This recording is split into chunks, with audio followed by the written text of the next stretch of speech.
G'day, it's fugitive Australian journalist Shane Dowling from the website kangaroocourtofaustralia.com. Now, Rupert Murdoch has previously paid US Supreme Court Judge Clarence Thomas millions of dollars. And you might say, well, what relevance does that have now? Well, Clarence Thomas in recent days has been caught taking bribes, millions of dollars of bribes from a US businessman, and also the fact that Clarence Thomas, sometime in the not too distant future, is probably going to have to decide Rupert Murdoch's fate, or the fate of his company, Fox News, because of the huge defamation case in the US, Dominion versus Fox News, which could end up costing Fox News billions of dollars. Then there's a follow-up court case by Smartmatic, another company that are suing for billions of dollars. And then there's probably potentially multiple other lawsuits. In fact, one shareholder has instituted proceedings in the last few days against Rupert Murdoch and Lachlan Murdoch and the other directors for breaching their fiduciary duty, their duty of care. And there's reports that other law firms are trying to get class actions up and running against their directors. So Clarence Thomas could be deciding the future of Rupert Murdoch's companies in the US in the distant future, not too distant future. And Rupert Murdoch's had him on the payroll before, and quite possibly still has him on the payroll. And he's paid him millions of dollars before.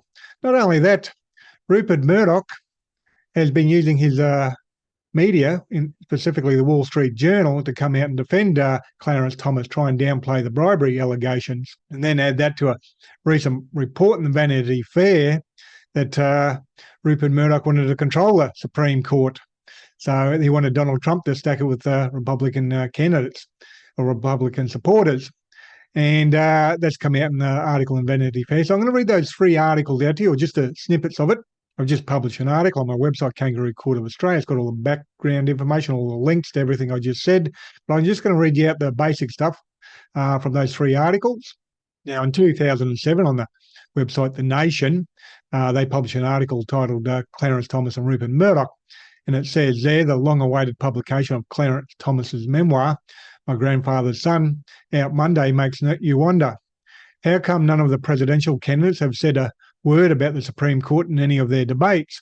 3 sitting justices are expected to resign in the next 4 years, and they're all on the Liberal side: John Paul Stevens, David Souter, and Ruth Bader Ginsburg. The publication, facts behind Thomas's book, ought to be discussed by all the candidates. He received an advance of $1.5 million in 2003 from HarperCollins, which is owned by Rupert Murdoch.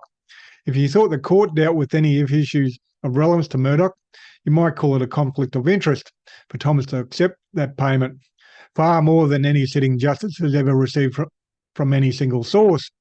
At least you might mention the fabled appearance of impropriety.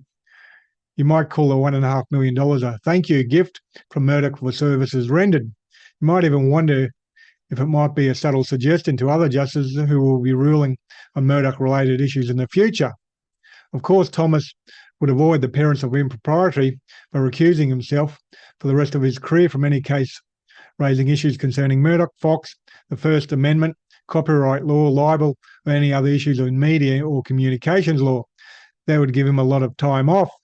Now, a few days ago, on April 12th, Vanity Fair published an article on Rupert Murdoch, and it says in one line, which is extremely relevant to the current discussion, it says, Murdoch, who sources say has become more pro-life in recent years, encouraged Trump, which is Donald Trump, to appoint judges who would overturn Roe versus Wade.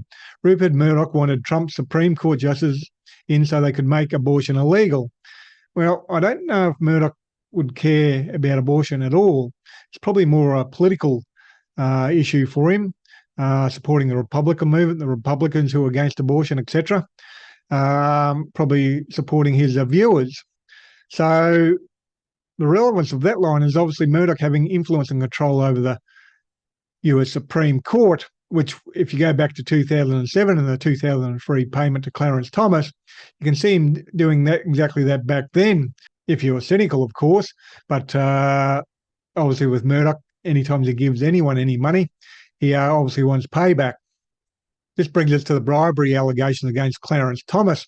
Well, the Wall Street Journal outlines the allegations against Thomas in their defence of Thomas. So I'm going to read you out their article only a few days ago. Now, the article is titled The Smearing of Clarence Thomas. The left's assault of the Supreme Court is continuing. In the latest front, is the news that Justice Clarence Thomas has a rich friend who has hosted the justice on his private plane, his yacht, and his vacation resort. That's it. That's the story. Yet this non-bombshell has triggered breathless claim that the court must be investigated and that Justice Thomas must resign or be impeached. Those demands give way to the real political game here. ProPublica, the left-leaning website, kicked off the fun with a report Thursday that Justice Thomas has a long-time friendship with Harlan Crow, a wealthy Texas real estate developer. The intrepid reporters roamed far and wide to discover that Justice has sometimes travelled on Mr. Crow's Bombardier Global 5000 jet, and that each summer the Justice and his wife spend a vacation week at Mr. Crow's place in the Adirondacks. Now, that's Rupert Murdoch's The Wall Street Journal. He owns it. They're trying to downplay the bribery, and they've left a lot out too. Justice Clarence Thomas has also done real estate deals with Harlan Crow. Harlan Crow's a billionaire property developer who's donated big dollars to the Republican Party, and he's also given money to Justice Thomas's wife, Virginia Ginny Thomas. He's given her at least $500,000 for her political endeavours, and she actually was involved in trying to get the 2020 presidential election overturned. She was ringing around people trying to get it overturned. She's taken big money off Harlan Crow, at least $500,000, maybe even millions, who knows. And there's the Wall Street Journal downplaying, not mentioning the real estate deals, not mentioning the other donations, not mentioning the donation to Ginny Thomas, etc. And obviously failing to declare the fact that Justice Clarence Thomas has been on the payroll of the same company that produces the Wall Street Journal to the tune of millions of dollars. The Wall Street Journal should have declared Justice Clarence Thomas has been on the payroll of Rupert Murdoch, so we might be a little bit biased. And also that Rupert Murdoch in the not-too-distant future is going to be reliant on Justice Clarence Thomas handing down a decision in his favour, likely in the Dominion defamation case, which they're highly likely to lose, and they're probably going to appeal it to the Supreme Court. But the Wall Street Journal made no mention of that. Now, I published an article on my website, Kangaroo Court of Australia, on the 16th of April, titled, "Will Rupert Murdoch and Donald Trump be protected by their mate, the bribe-taking US Supreme Court's Justice Clarence Thomas?" And it's got all those details I've just mentioned there.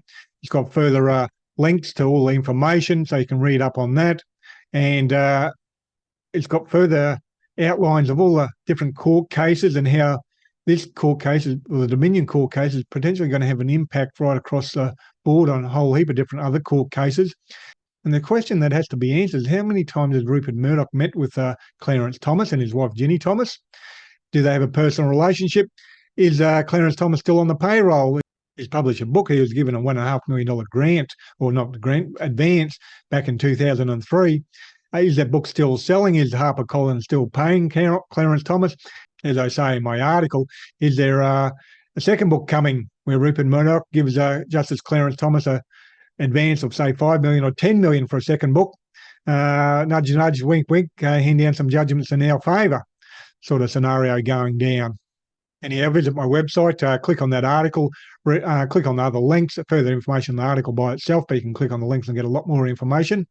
Now, Rupert Murdoch paying Justice Clarence Thomas millions of dollars, something you're not reading elsewhere, because it's an old story. The current media have probably forgotten about it or didn't realise it was there.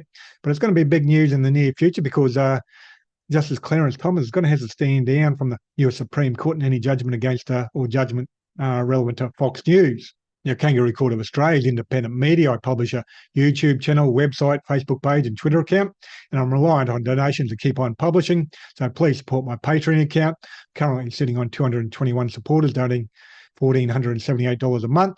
The ultimate target is to get to 1,000 supporters, but in the short term, the medium term, I'd like to get to 500 supporters. That way we'll be cash flow positive, and I'll be able to keep on publishing for the next year or two, and ultimately get to that 1,000 supporters so we can really start driving home some stories. So please click on that link. You can donate any amount, $3, $5, $10, $15, $20, whatever suits your budget. And please share this video on Facebook and Twitter, etc. Thank you for your time and have a good day.